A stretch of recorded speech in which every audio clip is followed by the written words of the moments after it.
Hi guys, welcome to the high yield review for respiratory module. This review is set up in a matching game format. I'm going to show you a slide without the answers, and I would recommend that you pause on that slide, try to answer the questions first yourself, and once you're ready, unpause to hear the discussion and the answers. Okay, let's get started. So we're starting with respiratory infections. Pause and then unpause when you're ready. Remember, otitis media is very commonly seen in kids. We see that red bulging tympanic membrane, and most common cause is strep pneumo, followed by H influenza. Treatment is your amoxicillin. Second is our exudative pharyngitis, and this is seen in Corynebacterium diphtheria infections. What we see is a classical gray dense pseudomembrane growing in kind of the back roof of the mouth. Third is mumps. Mumps is a viral infection. It causes inflammation in the parotid glands, but can also spread to the testes and the CNS. Fourth is croup. Croup is just extremely high yield. I also got this question on my step 1 exam. It's associated with inflammation of the larynx, so you see laryngitis. You hear that barking seal-like cough, and associated with your para-influenza virus 1, 2, and 3. And on X-ray, you can see that classic steeple sign. Last is sinusitis. Sinusitis is associated with the rhinovirus infections. I put a picture of this rhino because it helps me remember sinusitis, because I think of the horns on the rhino's face. They're coming out of the rhino's sinuses. Okay, next is pneumonia. So pause and unpause when you're ready. Air fluid level, if they talk about air fluid level, they're referring to an abscess, and you see abscesses with Staph aureus. Second is current jelly-like sputum or gelatinous sputum. This is classic with Klebsiella infections and seen in alcoholics. Patients with COPD and cystic fibrosis, they tend to get a lot of H influenza infections. Cystic fibrosis patients tend to get a lot of different kind of infections in the lungs, and eventually it's Pseudomonas that really, makes it worse for them with the whole biofilms, and it's usually the last infection. But yes, we do see H influenza early on in cystic fibrosis. Next is our narrow angle branching hyphae. This is our aspergillus. Think of like a peace sign. With your fingers, when you make a peace sign, that branching between your fingers is 45-degree branching. That's aspergillus.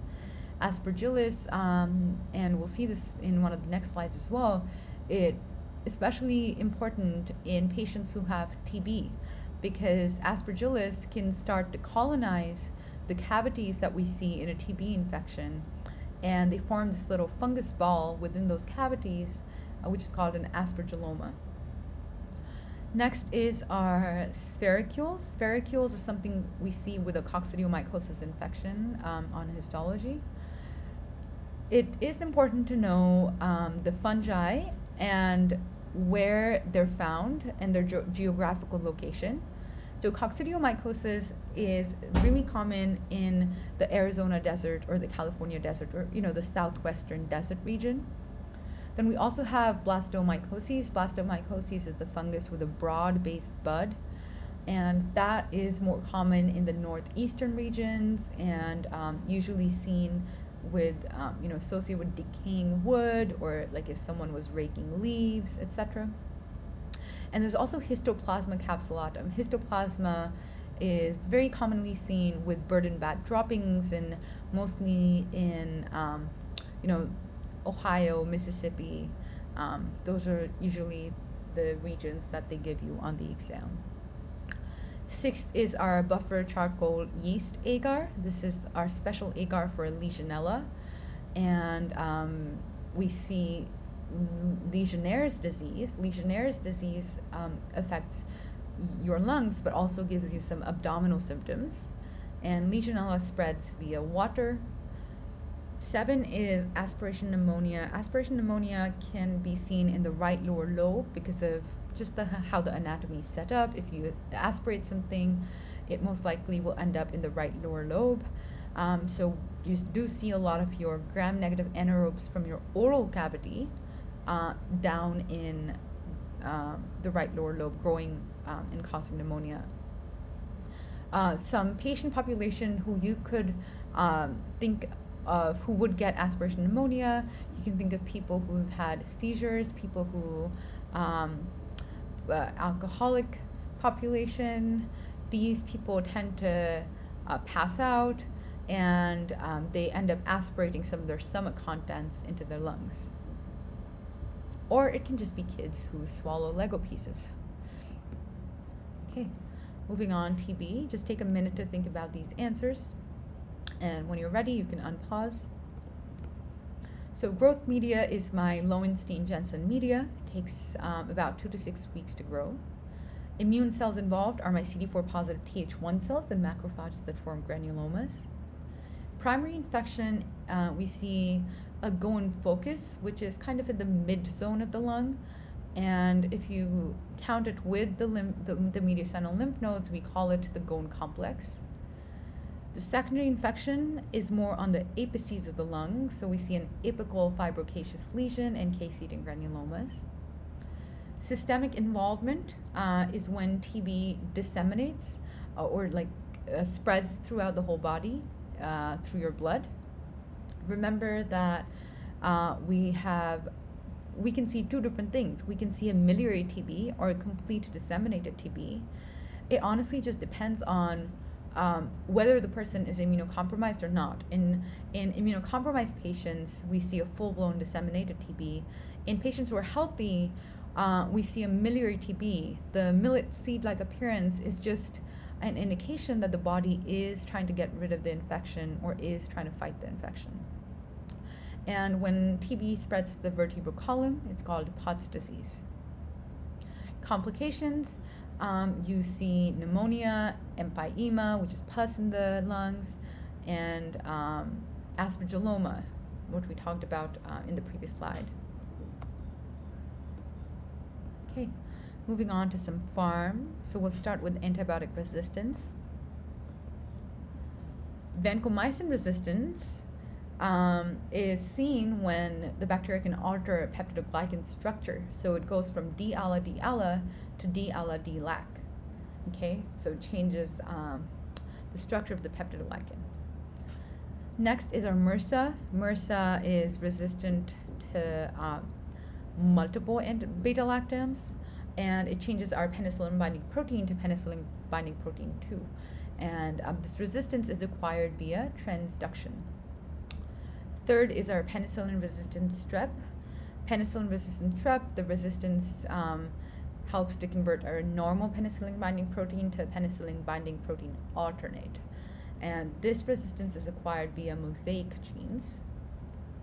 Gram-negative bacteria usually use outer membrane porins to develop resistance.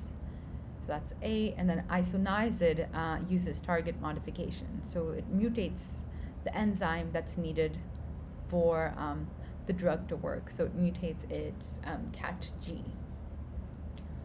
Okay, next is some drugs for more diseases. So pause, and when you're ready, we'll talk. So rifampin, any rifa drug is inhibits your RNA polymerases. Okay, so rifampin used for TB, also used prophylaxis for Neisseria meningitis, and inhibits our DNA-dependent RNA polymerase. Influenza A only, and this is your amantadine. But there's also oseltamivir and zamivir for influenza A and B, both infections. Okay, third is isoniazid. Isoniazid, keep in mind that we see a B6 deficiency as an adverse effect, which gives us our symptoms in A, option A, which is peripheral neuropathy and seizures. So you do want to supplement B6 if you're putting someone on isoniazid. Fourth is our phosphodiesterase 3 and 4 inhibitors. This is our aminophylline or aminophylline, and this inhibits adenosine, and it has anti-inflammatory effect on the lungs. And 5 is our number one choice short-acting drug for COPD. This would be our ipratropium, and ipratropium is our antimuscarinic. Okay, moving on to some general anesthetics. So pause and unpause when you're ready. Sevoflurane is your ideal drug, and I say it's your ideal drug because let's look at option D. It has high potency, or which basically means a low MAC, or a minimum alveolar concentration, and it has a decreased coefficient, your blood gas exchange coefficient, and also decreased pungency. So you want the blood gas exchange coefficient to be low so you can easily drop off the drugs to the target organs. So high potency, low MAC, low coefficient, and low pungency are all good things you want in an inhaled general anesthetic, which we see in sevoflurane. Second is our nitric oxide. This is also inhaled. It has a decreased coefficient, blood gas coefficient. However, the potency isn't strong enough, so it has lower potency. And one of the adverse effects we see with nitric oxide is megaloblastic anemia. Third is our propofol. Propofol is an IV anesthetic. It's used for short day surgeries, but it has no analgesic effect, so you do want to add an analgesic to propofol. Fourth is our opioid. Opioids have analgesics, right? So this is something you can use with your nitric oxide, but they have negligible amnesia. Fifth is your NMDA receptor antagonist, which is ketamine. And ketamine is, what we see with ketamine is option A, it's dissociative anesthesia, where the eyes stay open, kind of freaky. But it is a good drug. It's especially good for patients who have some kind of an underlying lung problem or an underlying heart problem, because it does cause this anesthesia and analgesia, but it doesn't it doesn't slow down your heart, and it doesn't cause any kind of respiratory depression or cardiac depression because of that increased sympathetic tone in the body. Okay, pathology. Oh, and also ketamine is a good choice to give in younger kids. It's a good choice for younger kids. Okay, pathology. Let's look at this, starting with lung cancer. So pause when you're ready, unpause. Okay, so associated with decreased plasma osmolarity and increased urine osmolarity. This is our small cell carcinoma of the lungs, because this is your SIADH, okay, syndrome of inappropriate ADH secretion. So you get, and that is a paraneoplastic syndrome that we see with small cell carcinoma. So they're not peeing out much, they're holding on to all the water and pulling all the water back into the body. Okay, next is meiosis, drooping eyelid, decreased sweat on one side of the face. So meiosis, and you have your ptosis and anhidrosis. This is classical for any kind of a pancreas tumor that's pressing on those sympathetic fibers. Third is seen more in women and non-smokers. This is your adenocarcinoma. Adenocarcinoma is the most common type of lung carcinoma, so just keep that in mind. Fourth is our centrally located lung cancer. These tend to be more strongly associated with smoking, and this is our squamous cell carcinoma and our small cell carcinoma. And 5 is asbestos. Asbestos is exposure is associated with mesothelioma, which is that pleural lining that's affected. And peripherally located tends to be more of our adenocarcinoma and our large cell carcinoma. Moving on to head and neck pathology. Pause, and then once you're ready. Okay, so most common salivary gland lesion in the lower lips or the ranula. This is called a mucocele. Okay. Second, associated with nitrosamines in diet or EBV infection. This is your nasopharyngeal carcinoma. Remember, this is really hard to diagnose because it's like hides up in your nasopharynx. But you do, it is associated with some paraneoplastic syndromes, and you do want to get a history for diagnosis. Third is associated with HPV 611, and you see coilocytes on histology. This would be your laryngeal papilloma. Okay. Autoimmune destruction of salivary glands. This autoimmune Sjogren's syndrome. And anterior midline neck, base of the tongue. This is your thyroglossal duct cyst. Okay. Non-cancerous diseases, the lung. So pause. Just a lot of stuff on this slide, so just take a minute. And then once you're ready, let's discuss. So coal miner and carbon dust associated with anthracosis, which is our coal lungs. And also F, you do see some elevated ACE and elevated calcium. Okay, next is decreased FEV1, FVC ratio, increased total lung capacity. This is something you see in obstructive lung diseases. And after this list, your obstructive lung diseases are first A, your alpha-1 antitrypsin deficiency, asthma, your chronic bronchitis, and COPD. Okay? So your emphysema, your asthma, your COPD, and chronic bronchitis, they're the four big categories of obstructive lung diseases. Third is increased FEV1 FVC ratio. This points towards a restrictive lung or fibrosed lung.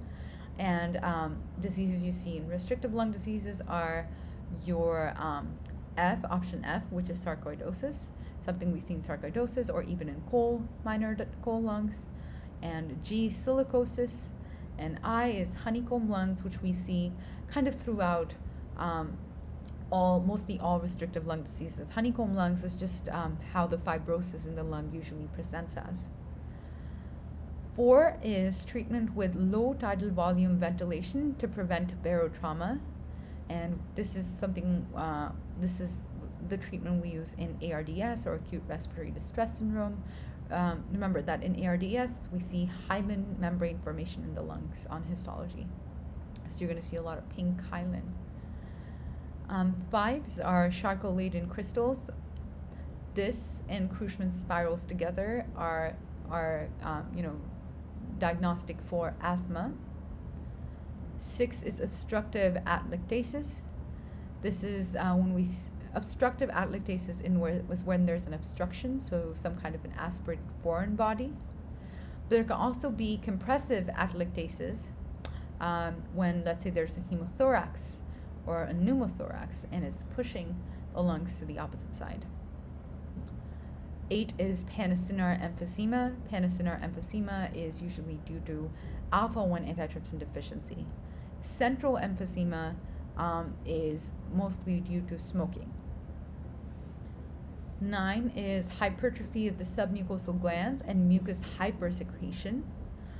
This is what we see in COPD and chronic bronchitis, where we get a lot of mucus production. So you can remember that. Remember that for chronic bronchitis, there's this thing called a Reed's index, and more than 50% of the walls of the lungs are turned into these mucus-secreting glands. So you get so much hypertrophy of the mucus glands. 10 is sarcoidosis. Sarcoidosis is usually African American young females, very common in that patient population. It's going to present like almost TB-like symptoms. So you're going to have the night sweats, the fever, the cough. You're also going to see granulomas. And usually what we see on labs is elevated ACE and elevated calcium levels. And you treat this with steroids or anti-inflammatory drugs like methotrexate, etc. Okay, so that is all for respiratory Those were the high yield things. Obviously, this is not exhaustive, but it does help. I did try to highlight some important things that you should remember. And I hope you enjoyed this. I will be posting the link to the slides for this for this review session under in the description. Okay, thank you.